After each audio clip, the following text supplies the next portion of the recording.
ఇప్పుడు దోచుకుంది దాచుకోవడానికి పెట్టుబడులు లేవు, ఇవన్నీ ఫ్రాడ్ కంపెనీలు అంటున్నారు. తెలంగాణ సీఎంఓ నుంచి వచ్చినటువంటి అఫీషియల్ ఇన్ఫర్మేషన్ సింగపూర్లో 450 కోట్లతో క్యాపిటల్ ల్యాండ్ వాళ్ళతో ఒప్పందం కుదుర్చుకున్నారు అనేది ఇది వెరీ లేటెస్ట్. దీనికంటే ఒక్క రోజు ముందు 3500 కోట్లతో ఒక 4th సిటీలో ఒక డేటా సెంటర్ని నెలకొల్పబోతున్నారు. 2028 వరకు అది కంప్లీట్ అవబోతోంది. అంటే 4000 కోట్ల ప్రాజెక్టుల ఎంఓయూలు అనేవి సింగపూర్లో కుదుర్చుకున్నారు. ఇవన్నీ అఫీషియల్ కాదంటారా? ఇప్పుడు మీకు ఒకటి చెప్తాను. మీకు ఈ 2028 కల్లా 4000 కోట్లు పెట్టుబడులు పెడతా అన్న దాంట్లో మొదట మీరు చెప్పింది క్యాపిటల్ ల్యాండ్. ఆ క్యాపిటల్ ల్యాండ్ అనే కంపెనీ 2022లో 2 years back, 2.5 years back KTR గారితో మీటింగ్ జరిగింది, ఒక ఒప్పందం జరిగింది. ఏం జరిగింది? రాబోయే 2 సంవత్సరాలలో 1200 కోట్లు పెడతాము. ఇక్కడ మీకు హైదరాబాద్లో ఇనార్బిట్ మాల్ పక్కన క్యాపిటల్ ల్యాండ్ ఆల్రెడీ క్యాంపస్ ఉంది, వాళ్ళది ఐటీ క్యాంపస్ ఉంది. ఆ బిల్డింగ్స్ అన్ని క్యాపిటల్ ల్యాండ్ వాళ్ళు ఆల్రెడీ వాళ్ళు ఐటీ కంపెనీస్కి ఇతరత్ర కంపెనీస్కి లీజ్ అవుట్ చేస్తారు. వాళ్ళు ఏమని ఒప్పందం చేసుకున్నారు 2022లో? మేము 1200 కోట్లు పెడతాము. మా విజన్ ఎలా ఉంది అంటే తెలంగాణది అద్భుతంగా, నేను చెప్పే మాటలు కాదు, ఇది క్యాపిటల్ ల్యాండ్ ఎగ్జిక్యూటివ్ డైరెక్టర్ వారు ఓపెన్గా మాట్లాడింది మీడియా ముందు 2023 సెప్టెంబర్లో. ఏం చెప్పినారంటే గత 5 నుంచి 8 సంవత్సరాలలో, అంటే 2002 నుంచి, అంటే మీ దాదాపు 2014 గవర్నమెంట్ ఏర్పడ్డప్పటి నుంచి అద్భుతంగా గ్రో అయింది Hyderabad. It's competing with the best in China. చైనాలో ఎప్పుడైతే ఎకనామిక్స్ పర్ట్ గ్రోత్ ఉండేనో, బెస్ట్ సిటీస్ ఏవైతే గ్రో అయినాయో దాంతోపాటు పోటీగా హైదరాబాద్ గ్రో అయింది. నేను చూసినాను గత 5 నుంచి 8 సంవత్సరాలు అని చెప్పి క్యాపిటల్ అండ్ ఎగ్జిక్యూటివ్ డైరెక్టర్ గారు కేటీఆర్ గారిని పక్కన పెట్టుకొని మాట్లాడిన మాట ఇది. వారు అప్పుడు కూడా ఏం అనౌన్స్ చేస్తున్నారు అంటే 2022లో 1200 కోట్లు పెట్టుబడి పెడతాము ఐటీ పార్క్స్లో. మా లాంగ్ టర్మ్ విజన్ ఏముందంటే రాబోయే 5 సంవత్సరాలలో 5 నుంచి 7 సంవత్సరాలలో 5000 కోట్లు హైదరాబాద్లో పెట్టుబడి పెడతామని చెప్పి 2022లోనే క్యాపిటల్ ల్యాండ్ వాళ్ళు అనౌన్స్ చేసినటువంటి పెట్టుబడులు. అందులో భాగంగానే ఈ 450 ఈయన పోయి కొత్తగా ఏదో తీసుకొచ్చి లేనిది పెట్టుబడి తీసుకొచ్చేసి వాళ్ళని ఇంప్రెస్ చేసి తెచ్చిందేం కాదు. వాళ్ళకున్న గ్రోత్ ప్లాన్ లో, బిజినెస్ ప్లాన్ లో ఇయర్ బై ఇయర్ పెట్టుబడి పెట్టే దాంట్లో వీళ్ళు ఈ టైం బై అనౌన్స్ చేస్తున్నారు తప్ప అది already it was done and dusted 2022లోనే. సరే, వాళ్ళ గ్రోత్ ప్లాన్ లో భాగంగా వాళ్ళు దాన్ని కంటిన్యూ చేస్తున్నారు అనుకున్నప్పుడు గవర్నమెంట్ సైడ్ నుంచి కూడా ఇక్కడ పాజిటివ్ గా ఉంది, లేకపోతే పర్లేదు వీళ్ళ గవర్నెన్స్ కూడా బాగుంది, ఇక్కడ కూడా వసతులు బాగానే ఉన్నాయి, బీఆర్ఎస్ గవర్నమెంట్ లాగే కాంగ్రెస్ గవర్నమెంట్ కూడా దాన్ని కంటిన్యూ చేస్తుంది అని ఒక ఫీల్ పాజిటివ్ గా ఆలోచిస్తే అనిపించట్లేదు? నేను అదే చెప్తాను మీకు, 2022లోనే వాళ్ళు ప్రశంసించినారు. వాళ్ళు ఎంత ఇంప్రెస్ అయినారు అంటే టీఆర్ఎస్ అది డిఫరెంట్, దాన్ని మెయింటైన్ చేయడం కాంగ్రెస్ మెయింటైన్ చేయడం అంటే వాళ్ళు పెట్టుబడి పెట్టి ఒకసారి ఇంప్లిమెంట్ చేసినాక ఇక్కడ ప్రాబ్లం. ఎందుకంటే ఆల్రెడీ అనౌన్స్ చేసిన పెట్టుబడులు కొన్ని వెళ్ళిపోయినాయి. మీరు చూస్తే గత బీఆర్ఎస్ ప్రభుత్వంలో అనౌన్స్ చేసినటువంటి కెయిన్ సెమీకండక్టర్ టెక్నాలజీ కంపెనీ 2850 కోట్లు కొంగర కలాన్లో కేసీఆర్ గారి నాయకత్వంలో అప్పుడు భూమి కూడా కేటాయించారు ఆ కంపెనీకి. అనౌన్స్ చేసిన కంపెనీ ప్రభుత్వం మారంగానే ఇమ్మీడియట్గా అది గుజరాత్కి వెళ్ళిపోయింది. అదేవిధంగా Corning glassware company, glass manufacturing company 1000 కోట్లు పెట్టుబడి పెడతామని చెప్పి బీఆర్ఎస్ ప్రభుత్వంలో ఒప్పందం చేసుకున్నారు. ప్రభుత్వం మారింది, రేవంత్ రెడ్డి గారు ముఖ్యమంత్రిగానే కొన్ని నెలలకే అది చెన్నైకి పారిపోయింది. మేము అనేది అదే, అనౌన్స్మెంట్లు చేసిన ఇన్వెస్ట్మెంట్స్ కూడా ఏవైతే పెట్టుబడులు కూడా మరి ప్రభుత్వం మారినాక వాళ్ళు పెడతామని ముందుకు వస్తున్నారు. వీళ్ళు మరి ఏమైనా భయపెడుతున్నారా, వీళ్ళు ఏమైనా వాళ్ళని డిమాండ్ చేస్తున్నారా, ఎందుకు వాళ్ళు వెళ్ళిపోయారు అనేది ప్రభుత్వంలో ఉన్న పెద్దలు చెప్పాలి. ఎందుకంటే మన కళ్ళ ముందు జరిగే తతంగం ఇది. ఇంకొకటి రెండోది ఆశ్చర్యకరంగా మీరు ఆలోచించాలి, ప్రతి సంవత్సరము 2014 నుంచి యాన్యువల్ రిపోర్ట్ ఒకటి పబ్లిష్ చేస్తుంది తెలంగాణ ప్రభుత్వం. కేటీఆర్ గారు ఐటీ మినిస్టర్ ఉన్నప్పుడు ఎవ్రీ ఇయర్ ఐటీలో ఎంత పురోగతి జరిగింది, ఎన్ని ఉద్యోగాల కల్పన జరిగింది, ఎంత మన ఐటీ ఎక్స్పోర్ట్స్ ఎంత పెరిగింది అని చెప్పి పూర్తిగా ఐటీ పాలసీ ఏంటి, నూతన ఐటీ పాలసీ ఏంటి, ఏఐ పాలసీ ఏంటి, మన సైబర్ సెక్యూరిటీ పాలసీ అని చెప్పి డీటెయిల్డ్గా ఒక యాన్యువల్ రిపోర్ట్ ఇచ్చేవాళ్ళం. మరి ఇప్పుడు కొత్త ప్రభుత్వం వచ్చి సంవత్సరం దాటింది కదా, మరి ఎందుకు ఇవ్వట్లేదు వాళ్ళ ఐటీ ప్రోగ్రెస్ రిపోర్ట్ కానీ యాన్యువల్ రిపోర్ట్ కానీ ఎందుకు ఇవ్వట్లేదు, పబ్లిక్ డొమైన్లో ఎందుకు పెట్టట్లేదు? ఆ ట్రెడిషన్ ఎందుకు బ్రేక్ చేసిర్రు? దాచాల్సిన అవసరం ఏమున్నది అంటే నెగిటివ్లో ఉంది, మీ ఐటీ గ్రోత్ నెగిటివ్లో ఉంది, పెట్టుబడులు వెనక్కి పోయినాయి, మీరు చెప్పుకోలేక బయట పెడితే ప్రజల్లో చర్చ జరుగుతుంది కాబట్టి మీరు ఆ రిపోర్ట్నే బయట పెట్టట్లేదు. యాన్యువల్ రిపోర్ట్ ఎందుకు పెట్టట్లేదు? పెట్టండి. మీరు అంత అద్భుతంగా చేసి గత సంవత్సరంలో బీఆర్ఎస్ ప్రభుత్వం కన్నా బాగా పెట్టుబడులు తీసుకొచ్చింటే ఆ రిపోర్ట్ బయట పెట్టండి, యాన్యువల్ రిపోర్ట్ అని మేము అడుగుతున్నాం, డిమాండ్ చేస్తున్నాం. చేయట్లేదు. మేము ట్రాన్స్పరెంట్గా రిపోర్ట్ పెట్టడమే కాదు, టీఎస్ ఐపాస్ లాంటి ఒక ట్రాన్స్పరెంట్ పాలసీ ద్వారా 9.5 సంవత్సరాలు, అంటే 2015లో ఆ పాలసీ తీసుకొచ్చినారు కేసీఆర్ గారు. అంటే దాదాపు 8.5 సంవత్సరాలలో 4 లక్షల కోట్ల పెట్టుబడులు, తద్వారా 17 లక్షల డైరెక్ట్ ఎంప్లాయ్మెంట్, ఒక 20,000 పరిశ్రమలకి పర్మిషన్స్, ఇవన్నీ ఇచ్చినాం. లిస్టు బాజాప్తా టీఎస్ ఐపాస్ వెబ్సైట్లో ఎవరైనా పోయి చూసుకోవచ్చు. అది ఏం కంపెనీ, మీడియం సెక్టరా, స్మాల్ ఇండస్ట్రీయా, లార్జ్ ఇండస్ట్రీయా, వాళ్ళు ఎన్ని కోట్లు పెట్టుబడి పెట్టారు, తద్వారా ఎంత ఉద్యోగ ఉపాధి కల్పన జరిగిందని ఓపెన్గా ట్రాన్స్పరెంట్గా మేము పబ్లిష్ చేసినాం. ఎందుకంటే చేసినాం కాబట్టి చెప్తున్నాం మేము. మరి అదే కాంగ్రెస్ ప్రభుత్వం ఎందుకు చేయట్లేదని ప్రశ్నిస్తున్నాం మేము. సో ఇప్పుడు తెలంగాణ సీఎంఓ ట్విట్టర్ అకౌంట్లోనే ఇంతకుముందు మనం సింగపూర్ గురించి మాట్లాడుకున్నాం. ఇంకోటి మీరు దావోస్కి వెళ్ళక ముందు కూడా చెప్తాం. ఇప్పుడు సింగపూర్కి వెళ్ళినారు, మిత్రమండలిని తీసుకొని బృందాన్ని తీసుకొని వెళ్ళినారు, బోట్ల షికారు కూడా చేసినారు, ఆ వీడియోస్ కూడా బయటకు పెట్టినారు సీఎంఓ నుంచి. మంచిది. పక్క రాష్ట్రం ఒడిశాలో అదే సింగపూర్ ప్రెసిడెంట్, మన ముఖ్యమంత్రి సింగపూర్కి పోయిండు, సింగపూర్ ప్రెసిడెంట్ ఒడిశాకు వచ్చినారు పక్కన రాష్ట్రానికి. వచ్చి లాస్ట్ 2 డేస్లో 8 MOUలు సైన్ చేసుకున్నారు వాళ్ళు. 8 MOUలు అంటే ప్రభుత్వం ఖర్చు పెట్టకుండా బయటికి పోకుండా ఆహ్వానం చేసి వారికి ఇక్కడ వెల్కమ్ చెప్పి ఇక్కడ వాళ్ళ స్టేట్ని ప్రొజెక్ట్ చేసుకొని ఇన్సెంటివ్స్ ఏమి ఇవ్వగలుగుతాం, ఎట్లా మనం కలిసి పనిచేయగలుగుతామని చెప్పేసి ఒక ప్రొయాక్టివ్గా వాళ్ళు అక్కడ 8 MOUలు చేసుకున్నారు. మన ముఖ్యమంత్రి అక్కడ పోయి సింగపూర్కి పోయి 2 MOUలు ఏదో వాళ్ళు అంటే సీఎంఓలో చెప్పేదాని ప్రకారం అయితే 2 MOUలు చేసుకున్నామని చెప్తున్నారు. సో మేమనేది ఏంటిదంటే ఇప్పుడు వారు గత సంవత్సరం కూడా దావోస్కి వెళ్ళి న్యూక్లియర్ చైన్ రియాక్షన్ అని అదే ఇదని ఈసారి నాకు తెలిసి ఆడియో వీడియో కూడా ఏం రాదు, ఓన్లీ విజువల్స్ వస్తాయి, ఆడియో అయితే ఏం రాదు అని అనుకుంటున్నాం. సీఎంఓ రిలీజ్ చేస్తాను నేను అనుకోవట్లేదు. సో అలా అయితే ఇంటరాక్షన్స్ ఎలా అవుతాయి? వాళ్ళతో పెట్టుబడులను ఆకర్షించడానికి జరగాల్సినటువంటి భేటీ మీటింగ్లు ఇవన్నీ ఎలా అవుతాయి అనుకుంటున్నాం? మేము అదే రిక్వెస్ట్ చేస్తున్నాం. మా ముఖ్యమంత్రి గారు ఎట్లా ఆకర్షిస్తున్నారు, ఏం మాట్లాడుతున్నారు, ఎట్లా స్టేట్ని సెల్ చేస్తున్నారు అంటే అద్భుతంగా ఏ విధంగా అయితే ఇక్కడ రాజకీయ ప్రసంగాలలో సభల్లో మాట్లాడతారో అక్కడ ఇన్వెస్టర్స్ని కూడా ఎట్లా అట్రాక్ట్ చేస్తున్నారో కనీసం వీడియో ఏమన్నా మనకి బయటకు వస్తే మనం చూసి హర్షిస్తారు కదా ప్రజలు. ఎందుకు రావు? లాస్ట్ ఇయర్ ఒకటి వచ్చింది, అదేదో నేషనల్ న్యూస్లో మాట్లాడినాడు న్యూక్లియర్ చైన్ రియాక్షన్, అది ఎవరికి అర్థం కాలేదు ఎందుకు మాట్లాడినాడు. సో వాళ్ళు ఏమనుకుంటున్నారంటే ఓన్లీ నంబర్స్ ఈ ట్విట్టర్లో పోస్ట్ చేసేసి వాళ్ళకు అనుకూలంగా ఉన్న మీడియా ఛానల్స్లో రాపిచ్చేసి సక్సెస్ఫుల్ ట్రిప్ 2,000 కోట్లు అని చెప్పి. ఇంకోటి కూడా గత సంవత్సరం జరిగింది, మరి ఎన్ని గ్రౌండ్ అయినాయి, ఎన్ని గ్రౌండ్ కాలేదు. ఇప్పుడు చేసుకున్న MOUలలో యాక్చువల్గా ఏ కంపెనీస్ పెట్టుబడులు పెట్టి ఆల్రెడీ బిజినెస్ స్టార్ట్ చేసినాయి, గ్రౌండ్లో హిట్ అయినాయి అనేది ఎందుకు చెప్పట్లేదు వాళ్ళు? అక్కడ ఏమీ లేదు. అందుకే చెప్తున్నాం మేము, ఒక యాన్యువల్ రిపోర్ట్ బయట పెట్టండి.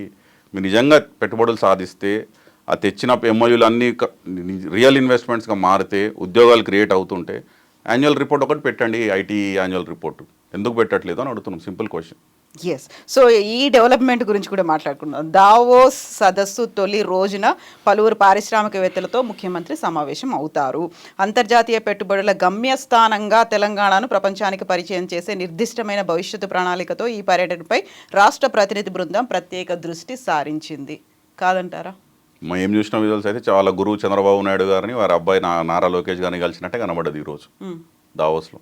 పెట్టుబడులకు సంబంధించి కానీ 1,000 కోట్ల పెట్టుబడులు కానీ, లక్షల వేల ఉద్యోగాలు కానీ ఎక్కడ క్రియేట్ అవుతుంది, దావోస్లో ఏ కంపెనీస్ రాబోతున్నాయి ఇప్పటివరకు వాళ్ళు చెప్పలేదు. అంత సీక్రెట్గా సర్ప్రైజ్గా ఏం చెప్తారో మరి రేపు ఎల్లుండి ఉంటారు కదా, రాబోయే 2-3 రోజులు వేచి చూద్దాం. మరి మాకు తెలిసి ఏమనుకుంటారంటే గతంలో అనౌన్స్ చేసిన ఇన్వెస్ట్మెంట్సే మళ్ళీ అనౌన్స్ చేస్తారు. ఎందుకంటే మీరు దావోస్లో పోయినప్పుడు కేవలం అదానీ ఇన్వెస్ట్మెంట్స్ గురించే మాట్లాడినాం. అదానీదే కాకుండా మీకు నేను ఇది JSW స్టీల్ అనే సంస్థ 2022-23 సంవత్సరంలోనే అప్పుడున్న బీఆర్ఎస్ ప్రభుత్వంతో ఎనర్జీ స్టోరేజ్ ప్లాంట్ ఒకటి పెడతామని చెప్పి 9,000 కోట్ల పెట్టుబడి పెడతామని చెప్పి వాళ్ళు MOU చేసుకున్నారు. అది అఫీషియల్గా ట్వీట్ కూడా చేసినారు. JH రంజన్ గారు ఆనాడు ఐటీ సెక్రటరీ, ఈనాడు కూడా ఐటీఏ సెక్రటరీ, వారి అకౌంట్లో ఆనాడే వారు ట్వీట్ చేసినారు JSW స్టీల్ 9,000 కోట్లు పెట్టుబడి పోతుంది. గత సంవత్సరం దావోస్కి వెళ్ళి మళ్ళీ అదే అనౌన్స్ చేసినాం, JSW స్టీల్ 9,000 కోట్లు. వెబ్ వర్క్స్ 5,200 కోట్లు డేటా సెంటర్స్ పెడుతుందని చెప్పి గత బీఆర్ఎస్ ప్రభుత్వం ఉన్నప్పుడు వాళ్ళు MOU చేసుకున్నారు. మళ్ళీ రేవంత్ రెడ్డి గారు గత సంవత్సరం దావోస్ పోయి మళ్ళీ అదే వెబ్ వర్క్స్ అదే 5,000 కోట్లు MOU మళ్ళీ చూపించి ప్రజలకి మేము సాధించినామని చెప్పుకోవడం. అంటే మేము ఎప్పటికప్పుడు ప్రజలకు చైతన్యం అంటే మర్చిపోతారండి ప్రజలు కూడా. ఇప్పుడు వీళ్ళు 5,000 కోట్లు 9,000 కోట్లు అంటే అబ్బా తెచ్చినాం, ఇవి ఎప్పుడు తెచ్చినాయి? ఇప్పుడు దెర్ ఆర్ డాక్యుమెంటెడ్ ఎవిడెన్సెస్. మేము చెప్పడము పార్టీ తరఫున మాట్లాడడము కాదు. అఫీషియల్గా ట్విట్టర్లో ట్వీట్ చేసి లేకపోతే ఈ న్యూస్ పేపర్స్లో వచ్చినటువంటి నేషనల్ న్యూస్ పేపర్స్లో వచ్చినటువంటి ఆర్టికల్స్లోనే మేము ఎక్స్పోజ్ చేసినాం. ఇవన్నీ గత ప్రభుత్వం తెచ్చిన పెట్టుబడులే, ఈ ప్రభుత్వం తెచ్చినవి కాదు అని. ఈసారి కూడా రాబోయే 2-3 రోజుల్లో చూద్దాం. మరి వారు అంత సీక్రెట్గా పెట్టినారంటే మరి ఎన్ని వేల కోట్లు అనౌన్స్ చేస్తారా, ఎట్లాంటి కంపెనీలు అంటే క్రెడిబిలిటీ ఉన్న కంపెనీసా, కొత్త ఇన్వెస్ట్మెంట్స్ అయిందని మేము ఎప్పటికప్పుడు ఎక్స్పోజ్ చేస్తాం. ఒకవేళ మంచిదే మేము హర్షిస్తాం.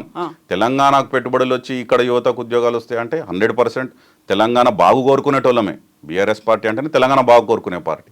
100 అందరికీ వాళ్ళకన్నా ముందు మేము హర్షిస్తాం ఒకవేళ నిజంగానే జెన్యూన్ పెట్టుబడులు చేస్తే. కానీ ఆయన బ్యాక్గ్రౌండ్, ఆయన గత సంవత్సరం చేసిన అనౌన్స్మెంట్స్ చూస్తే మాకు డెఫినెట్గా అనుమానాలు చాలా ఉన్నాయి ఈ సంవత్సరం కూడా. సో ఇప్పుడు మీకు అనుమానాలు ఉన్నాయి, ప్రజలు గుర్తుపెట్టుకోరు, మర్చిపోతారు అనుకుంటున్నప్పుడు ప్రతినిధి బృందంలో వెళ్ళినటువంటి అధికారుల్లో బీఆర్ఎస్ గవర్నమెంట్లో ఉన్నటువంటి అధికారులు ఇప్పుడు కూడా వాళ్ళే కంటిన్యూ అవుతున్నారు అనుకున్నప్పుడు, సరే సీఎంలకు తెలియదు, మంత్రివర్గానికి తెలియదు, అధికారులకు తెలుసు కదా. గతంలో మనం ఇదే ఒప్పందం చూపించాము, ఇవే ఎంఓఈలను మనం మీడియా ముందు పెట్టాము అనుకున్నప్పుడు అధికారులు మరి ఎందుకు చెప్పలేదు? అంత ఈజీనా మనల్ని దాన్ని ఫూల్ చేయడం అని కాదు, కానీ ఇంత తొందరగా మర్చిపోతారు, మళ్ళీ మేము సరికొత్తగా ఎంఓఈ కుదుర్చుకున్నాము, ఈ వీళ్ళు మన దగ్గరకు వచ్చి పెట్టుబడులు పెడుతున్నారు అనేది అంత సింపుల్గా చెప్పగలుగుతారా? ఇప్పుడు అధికారులు చెప్తే వినే ముఖ్యమంత్రి మీరు చెప్పండి. రేవంత్ రెడ్డి గారు ఎంత ఈజీగా అబద్ధాలు ఆడతాడు ఈ ముఖ్యమంత్రి, ఎంత ఈజీగా అంటే రాత్రి చెప్పింది పొద్దుటికి మారుస్తాడు మాట. అంటే మేము చెప్పేది ఎన్నికల ప్రచారంలో ఈ 6 గ్యారెంటీలు, ఈ 420 హామీలే కాదు. మీరు అంటే ఆయన వ్యవహార శైలి కానీ ఆయన మాట తీరు కానీ ఇంతకుముందే చెప్పినా కదండి, గతంలో కేటీఆర్ గారు విదేశీ పర్యటనలు పోయినప్పుడు పెట్టుబడులు తీయడానికి ఈయననే కదా ఈ మాటలు మాట్లాడింది. దాచుకోవడానికి పోతున్నారు, భోగాలకు పోతున్నారు అని మాట్లాడినటువంటి వ్యక్తి. అంటే ఈయన ముఖ్యమంత్రి కాగానే ఈయన విదేశాలకు పోగానే అది మొత్తం ఇంకా ఈ రాష్ట్ర ఈ పెట్టుబడుల ఆకర్షణ కోసం, ఉద్యోగాల కోసం పోయినట్ట. మేము ఒకటే చెప్తున్నాం, ఈ రేవంత్ రెడ్డి గారిని అంటే 2 నాలుకల మనిషి ఆయన. మన సోనియా గాంధీ గారిని బలిదేవత అంటాడు, అధికారం ప్రతిపక్షాన్ని ఉన్నప్పుడు మళ్ళీ కాంగ్రెస్ పార్టీలకు రాగానే తెలంగాణ ఇచ్చిన దేవత అని పొగుడుతాడు. ఆయన ఎప్పుడేం మాట్లాడతాడో ఆయనకే తెలియదు.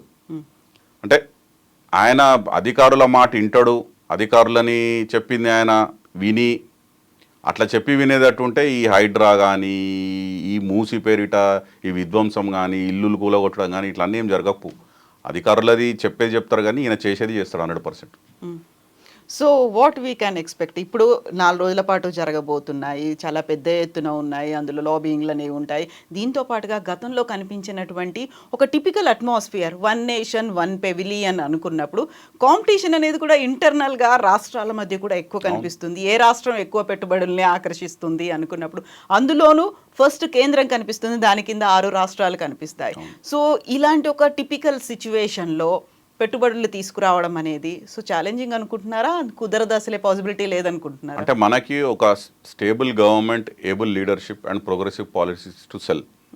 బీఆర్ఎస్ ప్రభుత్వం ఉన్నప్పుడు అంటే సెల్లింగ్ పాయింట్ ఏముండేదంటే, we have a progressive policy, we have an able leader in KCR garu, and we have a stable government. మన కాంగ్రెస్ పార్టీగా 3 లేవు కదా.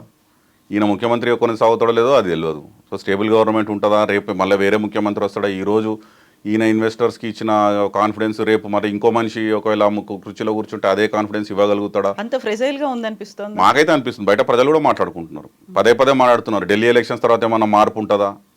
ఎందుకంటే రాహుల్ గాంధీ గారు అసలు అపాయింట్మెంట్ ఇవ్వట్లేదు రేవంత్ రెడ్డి గారికి. గత 5-6 నెలల నుంచి పక్క రాష్ట్ర కాంగ్రెస్ అధ్యక్షురాలు షర్మిలా పోతే ఢిల్లీలో మొన్న షర్మిలా గారికి అపాయింట్మెంట్ ఇచ్చి రాహుల్ గాంధీ గారు కలుస్తారు.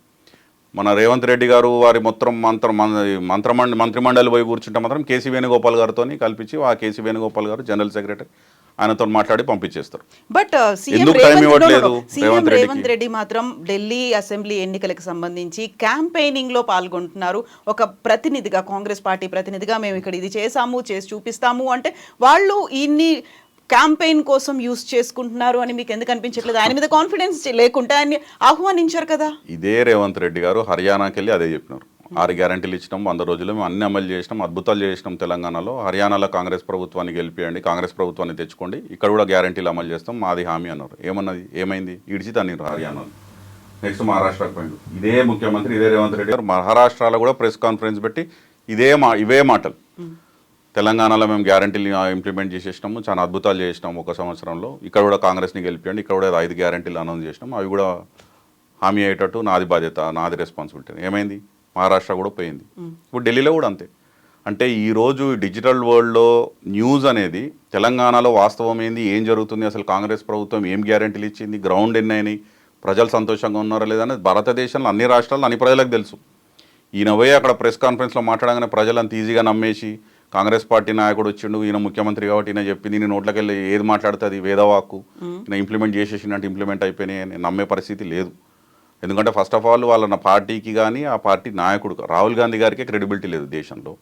రెండోది ఇంకా రేవంత్ రెడ్డి గారి చరిత్ర కానీ ఆయన హిస్టరీ కానీ అందరికీ తెలుసు, పార్టీలు మారిన విధానం కానీ ఆయన ఎట్లాంటి సిచ్యువేషన్లో ముఖ్యమంత్రి గద్దెనెక్కినారనేది రాష్ట్రంలో కన్నా బయట ప్రజలకి ఢిల్లీలో చదువుకున్న వాళ్ళు ఎక్కువ ఉంటారు, చైతన్యవంతులు ఉంటారు. ఈ నుట్టిగానే పోయి అక్కడ మేము ఇంప్లిమెంట్ చేసేసినాం 6 గ్యారెంటీలు ఇక్కడ చేయండి, కాంగ్రెస్ ఓటేయండి అంటే వేస్తారా? 100% వేయరు. ఏంటంటే ఇక ముఖ్యమంత్రి ఉన్నదే 2-3 రాష్ట్రాలు కాంగ్రెస్ పార్టీకి, ఉన్న 2-3 ముఖ్యమంత్రులు కూడా వాడుకుంటున్నారు క్యాంపెయిన్కి. కానీ మీరు చూసినట్టు హర్యానాలో, మహారాష్ట్రలో జరిగినట్టే నాకు తెలిసి ఢిల్లీలో కూడా అట్లానే కాంగ్రెస్ పార్టీ నమ్మే పరిస్థితి ఎక్కడ లేదు దేశంలో. మీరు ఒక మాట అన్నారు, కాంగ్రెస్ పార్టీ అధిష్టానానికి నమ్మకం లేదు, కొంచెం డెలికేట్ ఇష్యూ ఉంది, ఉంటారా మారిపోతారా అనుకుని ఏ పారామీటర్లని వాళ్ళు అబ్జర్వ్ చేస్తున్నారు అధిష్టానం అనుకుంటుంది? ఒకవేళ ఇఫ్ నాట్ రేవంత్ రెడ్డి ఇంకెవరు? నేమనట్లేదు, బయట ప్రజలు, నేను కామన్ న్యూట్రల్ పీపుల్. ఇప్పుడు క్యాబ్లో వెళ్ళినప్పుడు క్యాబ్ డ్రైవర్ని అడుగుతాను, లేకపోతే ఎక్కడ ఛాయ్ తాగినప్పుడు ఆ ఛాయ్ సప్లై చేసేవారని, ఛాయ్ మనకి హ్యాండ్ ఓవర్ మనకి సర్వ్ చేసే వాళ్ళని అడుగుతాము. వాళ్ళందరూ అదే అంటున్నారు, క్యా సర్కారే సబ్ క్యా హో గయా, ఏక్ సాల్ మే కైసా తా హైదరాబాద్ కైసా హో గయా, అవి క్యా హోతా ఇనో రైతా నై రైతా అని మమ్మల్ని అడుగుతున్నారు. ఆ దేఖ్తే నా పాస్ సే దేఖ్ రే క్యా హోతా. ఒకటే సింపుల్ క్వశ్చన్, ఎందుకు మాకు కాన్ఫిడెన్స్ ఉంది రాహుల్ గాంధీకి రేవంత్ రెడ్డికి చెడింది అంటే క్యాబినెట్ విస్తరణ చేయలేకపోతున్నారండి. దాదాపు 14 నెలలు అయిపోయింది, 6 క్యాబినెట్ బర్తులు రాష్ట్రంలో అల్లకల్లోలం. ఇప్పుడు మీరు ఎడ్యుకేషన్ మినిస్టర్ లేడు, మనం గురుకులాల పరిస్థితి ఏందో చూస్తూనే ఉన్నాం. హోమ్ మినిస్టర్ లేడు full time. Law and order ఎట్లా దెబ్బతిన్నదో నేను చెప్పడం కాదు, రేవంత్ రెడ్డి గారి ప్రభుత్వము పోలీస్ డిపార్ట్మెంటే యాన్యువల్ రిపోర్ట్ రిలీజ్ చేసింది కదా. హైదరాబాద్లో 42% క్రైమ్ రేట్ పెరిగింది, సైబరాబాద్లో 64% పెరిగిందని వాళ్ళ యాన్యువల్ రిపోర్టే చెప్తుంది. హోమ్ మినిస్టర్ లేడు అక్కడ, అది పరిస్థితి అట్లుంది. అట్లా మీరు ఎక్కడెక్కడైతే మంత్రులు లేరో అధ్వానంగా పరిస్థితి ఉన్నది ఫుల్ టైం మినిస్టర్స్ లేని దగ్గర. వీళ్ళ దగ్గరనేమో ఇంటర్నల్ పోరు, ఒకరికి ఇస్తే ఇంకొకటి ఏమనుకుంటాడో, వాళ్ళకి ఇస్తే వీళ్ళు ఏమనుకుంటాడో, ఈ పోరులా వాళ్ళు డిసైడ్ చేసుకోలేకపోతున్నారు. పోనీ చేద్దాము అని చెప్పి ఢిల్లీకి పోతే నాకు తెలిసి 30 సార్లు పోయి ఉంటారు. ప్రభుత్వం ఏర్పాటు చేసినప్పటి నుంచి 13 నెలల్లో 30-32 సార్లు పోయినారు రేవంత్ రెడ్డి గారు ఢిల్లీ పర్యటన. ఇప్పటివరకు వాళ్ళ గ్రీన్ సిగ్నల్ రావట్లేదు కదా. ఓన్లీ మీరు అధిష్టానం అనుకుంటున్నారు, కేంద్ర ప్రభుత్వ సహకారం కోసం కూడా పోతున్నారు కదా, అక్కడ అయినా మంత్రుల్ని కలుస్తున్నారు. 100%. ఇప్పుడు మేము ముందు నుంచి చెప్తున్నాము, ఈయనకున్నది ఆర్ఎస్ఎస్ భావజాలము. మరి ఆయన ఎందుకు పోతున్నాడు, ఎందుకు కేంద్ర మంత్రులను కలుస్తున్నాడు? రాజకీయాల కోసం పోతున్నాడు తప్ప రాష్ట్రానికి మంచి జరగాలి, రాష్ట్రానికి పెట్టుబడులు తేవాలి, రాష్ట్రానికి ఏదన్నా కేంద్రం నుంచి సహకారం కావాలి అని అడగడానికి పోతున్నాడైతే మేము అనుకుంటలేము.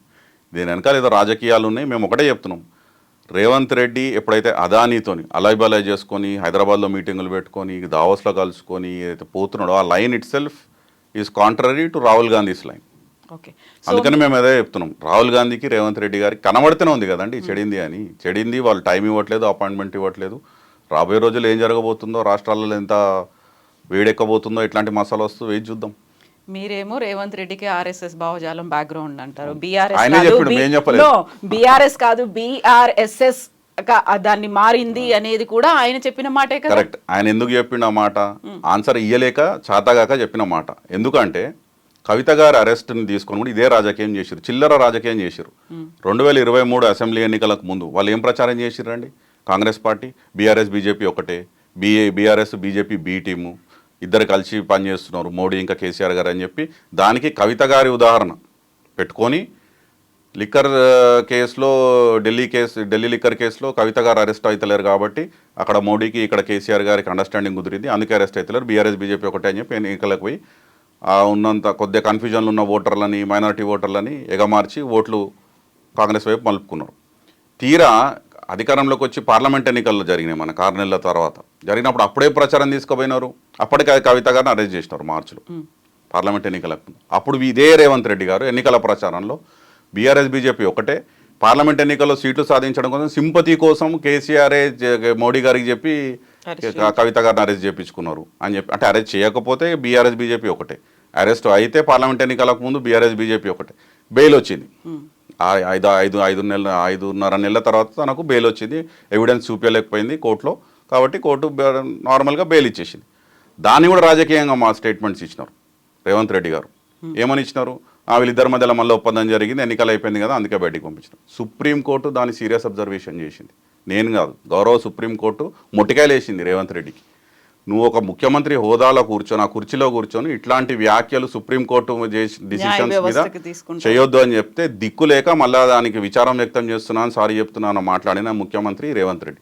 ఆయన మాటలు తీసుకొని ఢిల్లీలో ప్రెస్ ఎవరో మైక్ పెట్టంగానే బీఆర్ఎస్ని బీఆర్ఎస్ఎస్ అంటే అయిపోతుందా అండి? బీఆర్ఎస్ పార్టీ ముందు నుంచి అటు కాంగ్రెస్కి కానీ ఇటు బీజేపీకి కానీ ఈక్వి డిస్టెంట్, వీళ్ళకెంత దూరం ఉన్నాం వాళ్ళకంత దూరం ఇండిపెండెంట్గా కొట్లాడుతున్నాం. ఈ 2 జాతీయ పార్టీలు ఫెయిల్ అయినాయి. 1947 నుంచి ఈనాటి వరకు ఈ రెండు పార్టీలే ఈ దేశానికి పట్టిన చెడ పీడ దరిద్రం అని చెప్పి కేసీఆర్ గారు పదే చెప్పినారు. అందుకే మేము ఇండిపెండెంట్గానే కొట్లాడుతున్నాం, ఇండిపెండెంట్గానే ఉంటాం.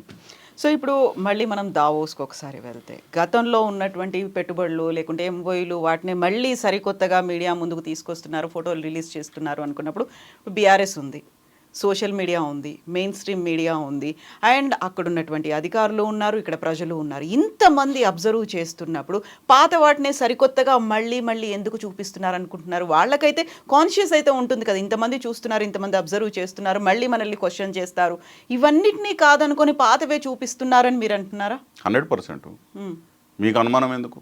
ఇప్పుడు ఆయన ముఖ్యమంత్రి కాకముందు కూడా ఇదే అన్నారు కదా, డిసెంబర్ 9కే మీరు పోయి తీసుకోండి, మీరు 2 లక్షల రుణాలు తీసుకోండి, మేము ఇప్పుడు ఈ నవంబర్ అక్టోబర్లో తీసుకుంటే మీకు 10,000 వస్తుంది రైతు బంధు, డిసెంబర్లో తీసుకుంటే మీకు 15,000 వస్తుంది, వచ్చే నెల నుంచి మీరు కరెంటు బిల్లులు కట్టకండి, అవాతాతలకి మీరు డిసెంబర్ 9 నుంచి మీకు 2,000 4,000 పెన్షన్లు చేస్తా అని మాట్లాడినాడు కదా. అంటే ఆయనకు తెలుసు ఆయన చేయలేను అని ఆయనకు తెలుసు, కాకపోతే ప్రజలను మోసం చేయొచ్చు.